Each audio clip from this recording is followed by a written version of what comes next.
Pinapatibag ko na nga itong bahay natin dito dahil lilipat na tayo sa nabili nating lupa. At dahil titang ina na tayo, kaya naman meron na naman tayong panibagong regalo kay Baby G.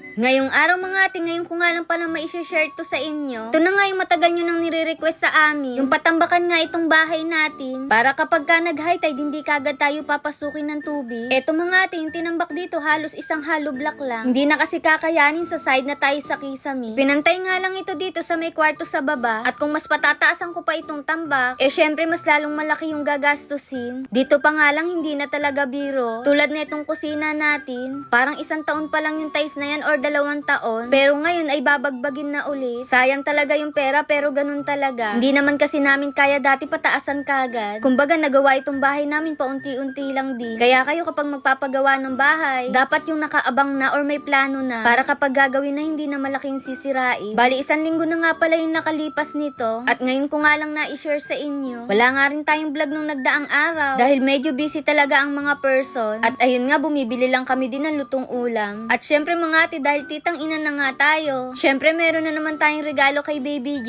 Para paglaki niya, ako na yung kilalanin niyang mami. Walang ganon. Eto nga't gulat na naman sila Kuya Gabnyo at yung kanyang asawa. Masyado ko nga daw ini-spoiled si Baby G. Hindi naman sa pag-i-spoiled ito. Ito nga ay para hindi sila mahirapan sa pag-aalaga. At isa pa, gusto ko nga iparanas ito kay Baby G. Hindi kasi namin ito naranasan ng mga bata pa kami. Ewan ko kung meron na nito noon or wala lang pambili yung mga magulang namin.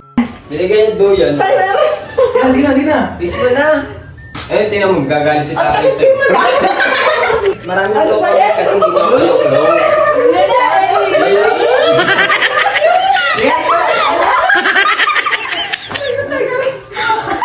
Uy, tingnan niyo na ba kasi rabbit? Parang magbuksan mo. Unboxing. Kunwari walang video.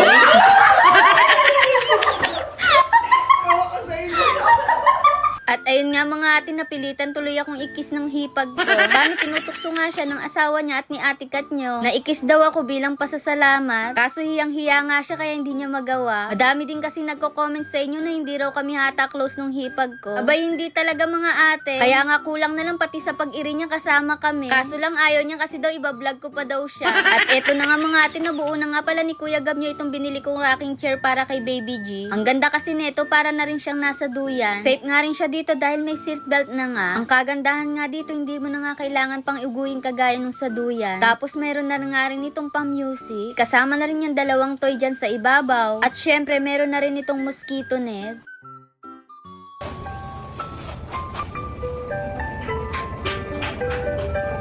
Alam nyo ba mga ate, nakukonect nga din ito sa Bluetooth. Kaya pwede kayong mamili ng sounds na ipapandinig nyo kay Baby.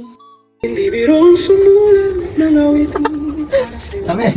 Tanyo naman yung sinelect na tugtog ni Kuya Gabnyo, pang love song na. At dito nga mga ate, pinuntahan na nga namin si Baby G para ipakita sa kanya itong bago nating regalo sa kanya. At sana nga magustuhan niya ito. Pasensya na kayo mga ate, tinatakpan ko nga yung mukha ni Baby. Ang dami kasing kumukuha ng video natin. At ayun nga mga ate, mukhang nagustuhan nga ito ni Baby G dahil nung hiniga siya, hindi siya umiyak.